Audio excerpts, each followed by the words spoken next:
আসসালামু আলাইকুম। আমি জুবায়ের রুবেল। আজ আমাদের মধ্যে একজন বিশেষ অতিথি বেড়াতে এসেছে এবং সবচেয়ে আনন্দের বিষয় হলো উনি আমাদের ১ম অতিথি। এর আগে আমরা শুধু ট্রায়াল অ্যান্ড এরর চেক করার চেষ্টা করেছি।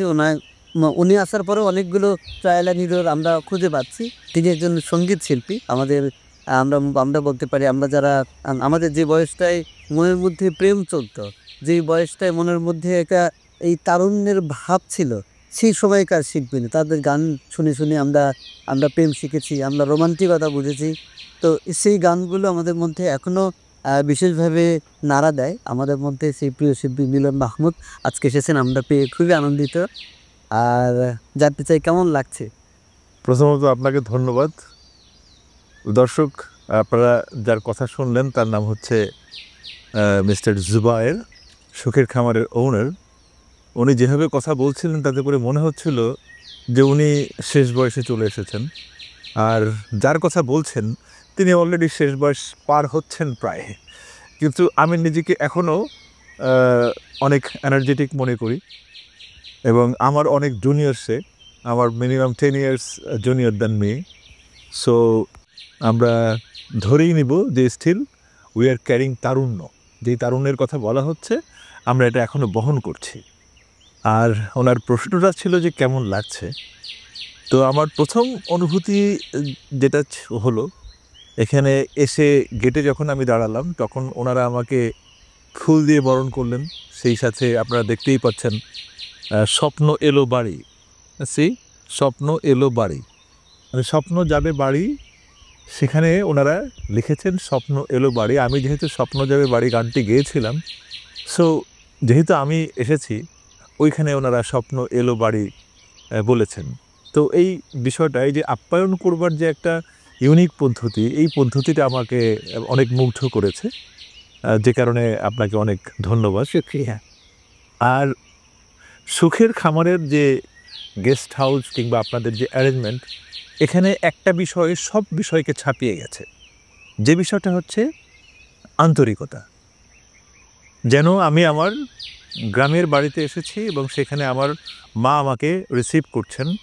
এই যে অনুভূতির যে জায়গাটা, এই আন্তরিকতার যে জায়গাটা, এই আন্তরিকতার জায়গায় যখন আমি এটাকে জাজ করব কিংবা এটাকে যখন বিচার করব, তখন এটার যে ড্রব্যাকগুলি আছে, সুখের খামারের গেস্ট হাউস রিলেটেড যে ড্রব্যাকগুলি আছে, সেই সব কিছু ছাপিয়ে যাবে এই আন্তরিকতার কারণে।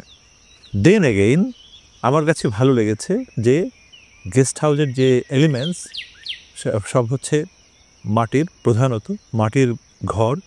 সেই ঘরের মধ্যে আধুনিক যে বন্দোবস্ত, সেই বন্দোবস্তের মধ্যে রয়েছে ইলেকট্রিক যে ওয়্যারিংগুলি রয়েছে, সেখান থেকে আমরা ফ্যান চালাতে পারছি।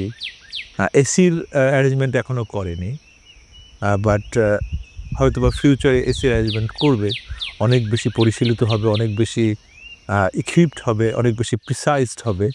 বাট একদম শুরুর যেহেতু আমি যেহেতু শুরুটা এক্সপেরিয়েন্স করে গেলাম, সেই এক্সপেরিয়েন্সের জায়গা থেকে আমি বলবো it's good, it's very organic, as well as love. ওনারা যে ভালোবাসাটা দেখাচ্ছেন, সেই ভালোবাসাটাও আমার কাছে অর্গ্যানিক মনে হচ্ছে, কোনো মেকি ভালোবাসা মনে হচ্ছে না।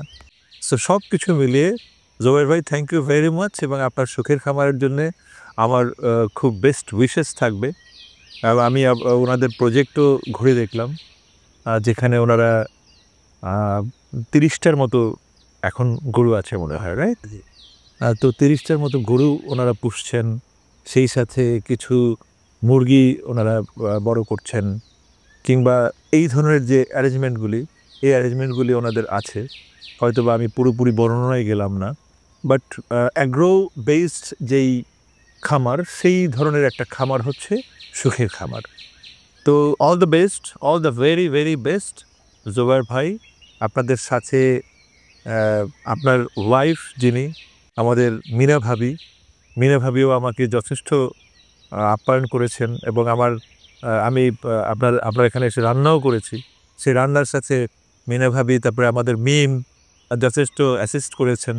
সো এই যেই স্মৃতিটা তৈরি হয়ে থাকলো, এই স্মৃতিটাকে কিন্তু আমার শহুরে জীবনে যথেষ্ট আমাকে মেমোরাইজ করবে, আমাকে আমাকে সুন্দর একটা মেমোরি দিবে। সো এই বিষয়গুলি আমাকে খুবই মুগ্ধ করবে আমি যখন মনে করব, এবং আই এম শিওর যে আপনাদের সুখের খামারে আমার বারবারই আসা হবে। Thank you very much. Yes. হ্যাঁ, আমার একটা কথা খুব ভালো লাগলো এখানে যে আমরা মায়ের কাছে আসি তখন আসলে আমরা কোথায় কি ভুল হলো সেটা জানি না। আমরা খুঁজি যে আমি কতটা রিল্যাক্স, কতটা এনজয় করতে পারছি প্রতিটা মোমেন্ট। এটা কথাটা আমার কাছে সুন্দর। আসলে গ্রাম আমাদের কাছে গ্রামের বাড়ি মায়ের মতোই, মায়ের কাছেই আমরা আছি। আমি আমার আন্তরিকতার প্রশংসা করে আন্টি খুশি হয়েছি। আমি চেষ্টা করছি আমার মন থেকে যতখানি আসে ততখানিই করার আয়োজন। আলহামদুলিল্লাহ। এর মাধ্যমে আপনাকে আরেকটা জিনিস জানাতে চাই যে আপনাদের আজকে যে গেস্ট হাউসটা আমরা দেখছি, একটা ছোট্ট গেস্ট হাউস, কয়েকটি বাড়ি। ইনশাল্লাহ এইটা আপনি যখন ১-১.৫ বছর পরে আরেকবার আপনি আসবেন, তখন আপনি দেখবেন যে এই বাড়িটা একটা ১৮ বিঘা জমির উপর একটা গেস্ট হাউস না, একটা ফার্ম হাউস হয়েছে। যেখানে এরকম থাকার বাড়ি হয়েছে, এরপরে গরুর খামার হয়েছে, মুরগির খামার হয়েছে, ঘোড়া, ভেড়া এসবই রয়েছে, মাছের খামার, হাঁস এবং সবজি চাষ হচ্ছে। তখন আর এরকম আমাদের ঘুরে, ঘুরে এই গ্রামের এক জায়গায় গরুর খামার, এক জায়গায় সবজি চাষ, এক জায়গায় আমাদের থাকার জায়গা, এই সবকিছু তখন আর ভিন্ন, ভিন্ন জায়গায় কষ্ট করে ঘুরতে হবে না। আর তখন সব এক জায়গায় পাওয়া যাবে। মূল বিষয়টা হচ্ছে মানুষ একটা ছোট গাছ রোপণ করে, ওটাকে পানি ঢালে, যত্ন আত্তি করে, একটা সময় ওটা ওই বৃক্ষটা মহিরুহে লাভ নেয়, মহিরুহে একটা ওটার অবস্থার পরিবর্তন হয়।